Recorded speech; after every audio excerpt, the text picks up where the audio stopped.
अस्सलामुअलैकुम नाज़रीन, कैसे हैं आप लोग। उम्मीद है कि आप लोग खैरियत से होंगे। आज हम इस वीडियो में बात करेंगे कनाडा इंटरनेशनल स्टूडेंट्स के बारे में।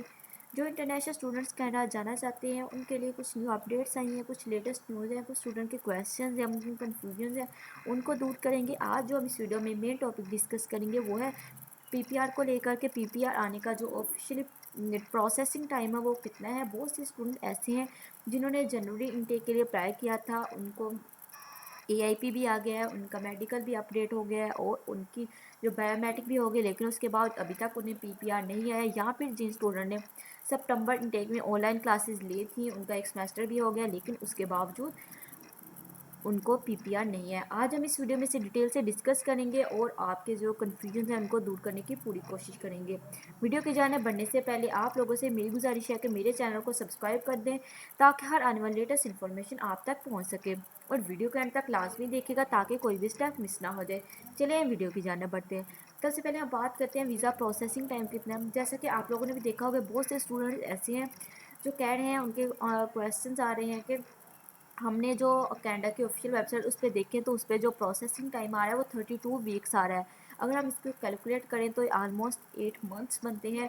तो स्टूडेंट बहुत परेशान है कि क्या हमें इतना टाइम लगेगा। तो मैं आपको इसका कन्फ्यूजन दूर करती जाऊँ कि ये जो उन्होंने प्रोसेसिंग टाइम 8 वीक्स आ रहा है, ये तब का आ रहा है पिछले साल का फरवरी में। जिन स्टूडेंट ने फरवरी या फिर मार्च में अप्लाई किया था, तो अगर हम उनका हिसाब लगाए तो उसके बाद में लॉकडाउन आ गया था, उसके बाद में कोरोना वायरस की सिचुएशन की, तो आप लोगों को पता है, तो स्टूडेंट के 8 मंथ्स लग रहे थे, 32 वीक्स ऑलमोस्ट लगे थे। तो उस हिसाब से ही उन्होंने 32 वीक्स का कहा है।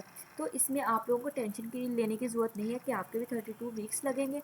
ये सिर्फ पिछले साल का था जिन्होंने फरवरी मार्च में अप्लाई किया था।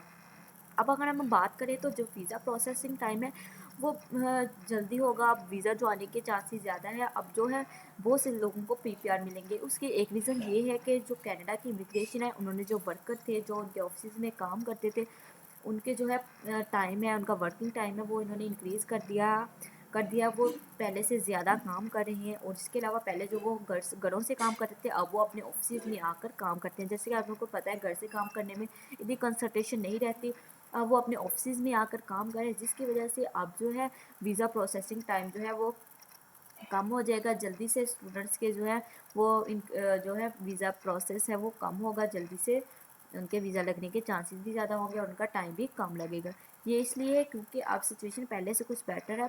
जैसा कि दिसंबर में भी काफ़ी ज़्यादा स्टूडेंट को पीपीआर मिली थी, लेकिन फिर 10 जनवरी तक स्टूडेंट को काफ़ी पीपीआर मिलती रही। अगर तो हम देखें तो बहुत से स्टूडेंट्स को मिली थी, और उसके बाद थोड़ा टाइम जो था वो कम हो गया। स्टूडेंट को मिलने की जो रेशियो थी वो कम हो गई थी, लेकिन अब फिर वो रेशियो है ज़्यादा हो जाएगी, इसलिए क्योंकि उन्होंने जो है वर्किंग जो है टाइम वो इंक्रीज़ कर दिया है। अब हम बात करते हैं पीपीआर को लेकर, किन स्टूडेंट को पीपीआर आई है और किन स्टूडेंट को नहीं आई। मोस्टली उन स्टूडेंट को पीपीआर आई है, जिस स्टूडेंट को पीपीआर आई है, अगर हम उनका देखें कि किन स्टूडेंट को आई है, तो उन स्टूडेंट्स को आई है जिनकी जो क्लासेस थी वो जनवरी में थी, या जिनकी जो क्लासेस थी 10 जनवरी, 11 जनवरी या फिर 20 से 25 जनवरी के दरमियान। मीन्स के 25 जनवरी से पहले जिन स्टूडेंट की क्लासेस स्टार्ट हो रही थी, मोस्टली उन स्टूडेंट को ही पीपीआर मिले हैं। और इसके अलावा बाकी जिन स्टूडेंट के बाद में क्लासेस थी उनको अभी नहीं मिले, लेकिन बहुत से स्टूडेंट ऐसे भी हैं जिनकी क्लासेस थी, उनको एआईपी मिल गया है लेकिन उनको पीपीआर नहीं मिली। तो उसमें इतनी टेंशन की बात नहीं है, क्योंकि वो अपनी क्लासेस तो ले रहे हैं। एआईपी की वजह से भी स्टूडेंट अपनी ऑनलाइन क्लासेस ले सकता है, और जिनको पीपीआर मिला है वो भी ऑलमोस्ट ऑनलाइन ही क्लासेस ले रहे हैं, क्योंकि उधर ऑनलाइन ही अभी क्लासेस चल रही हैं।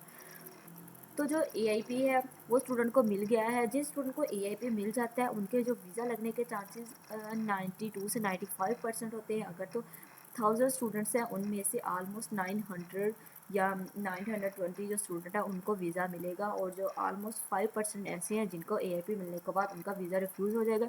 वो भी इसलिए उनकी कोई मिस्टेक होगी, कोई उनकी रीज़न होगी जिसकी वजह से वो जो है उनका रिफ्यूज़ होगा। लेकिन मोस्टली जिनको एआईपी मिल गया है उनका वीज़ा लग जाएगा। लेकिन 100% ये नहीं है कि 100% ही वीज़ा लगेगा, उसमें भी 5% चांसेस हैं कि आपका वीज़ा रिफ्यूज़ हो जाएगा। तो इसके लिए टेंशन की बात नहीं है कि आपको एआईपी मिल गया है लेकिन आपका जो पीपीआर नहीं आ रहा वो दे देंगे, क्योंकि तो पीपीआर उन्हीं को दे रहे हैं जिनको एआईपी नहीं मिला। और अगर तो आपको एआईपी मिल गया तो आप आराम से ऑनलाइन क्लासेस दें, वो आपका जो है पीपीआर भी जल्दी दे देंगे। ऑलमोस्ट वो फरवरी तक वो सारा जितना बैकलॉग है, जितने स्टूडेंट्स रह गए हैं, सबका वो पीपीआर कंप्लीट कर देंगे। बहुत से स्टूडेंट ऐसे हैं जिन्होंने सितंबर में ऑनलाइन क्लासेस लगाई थी, उनमें से बहुत से स्टूडेंट्स ऐसे हैं जिनको जो है दिसंबर में ही पीपीआर मिल गया था, उनको भी मिल गया, लेकिन कुछ स्टूडेंट्स हैं जिनको नहीं मिला। उसकी भी रीज़न यही है कि उनको भी आ जाएगा, लेकिन उनको भी वो अब जनवरी में भी ऑनलाइन क्लासेस ले रहे हैं।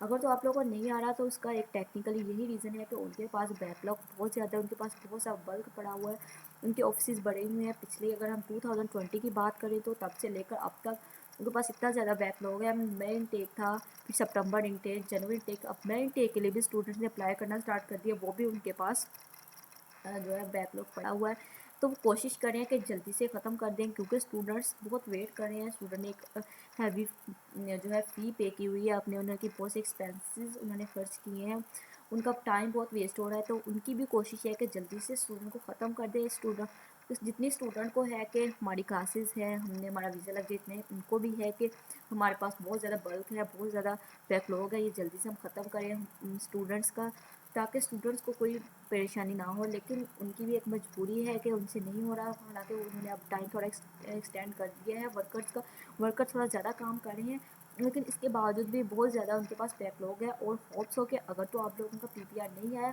तो आप थोड़ी पेशेंस रखें, उसके लिए आप पेशेंस ही रख सकते हैं, थोड़ा वेट करें।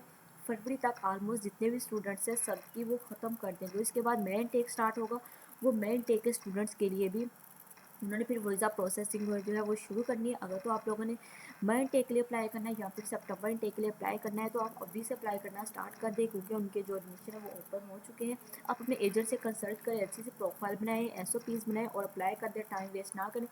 आप लोगों को पता ही है जैसा कि जेन्युइन टेक के स्टूडेंट के साथ वो अभी तक उनको नहीं मिल रही, उनकी बायोमेट्रिक नहीं हो रही, तो इस तरह आपके साथ भी ना हो, तो आप अभी से कर दें। होप्स हो के जो है सब फरवरी तक सारा बैकलॉग ख़त्म हो जाएगा। इसके बाद वो मेन टेक के स्टूडेंट्स को ही लेकर चलेंगे। फ़िलहाल तो वो मेन स्टूडेंट जो मेन टेक के उनकी तरफ तो तवज्जो नहीं दे रहे, वो सिर्फ उन्हीं को प्रेफर कर रहे हैं जो जेन्युइन टेक के स्टूडेंट हैं। तो जो जेन्युइन टेक के स्टूडेंट हैं, आपको एआईपी मिल गई तो आप अपनी ऑनलाइन क्लासेस लें और थोड़ा वेट कर लें कि आपको पीपीआर मिल जाएगा। होप्स हो कि आप लोगों को मेरी वीडियो अच्छी लगी होगी और आप लोगों के डाउट भी थोड़े क्लियर हो गए होंगे। मैंने तो पूरी कोशिश की है कि आप लोगों का बात क्लियर कर सकूं, क्योंकि ये एक सिंपल सी बात है, पीपीआर नहीं आ रहा है, इसकी बहुत से स्टूडेंट्स को आए हैं। एक सिंपल सी रीज़न यही है कि उनके पास बैकलॉग बहुत ज़्यादा है। स्टूडेंट्स से बहुत ज़्यादा लोगों ने अप्लाई किया हुआ है, अब उनके पास इतना टाइम नहीं है, जितनी आप लोगों को टेंशन है इतनी उनको भी है। तो इसके लिए आप थोड़ा वेट कर लें।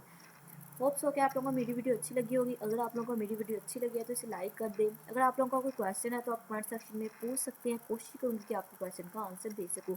अगर अभी तक आप लोगों ने मेरे चैनल को सब्सक्राइब नहीं किया तो इसे सब्सक्राइब कर दें, ताकि हर आने वाली लेटेस्ट इन्फॉर्मेशन आप तक पहुँच सके। अल्लाह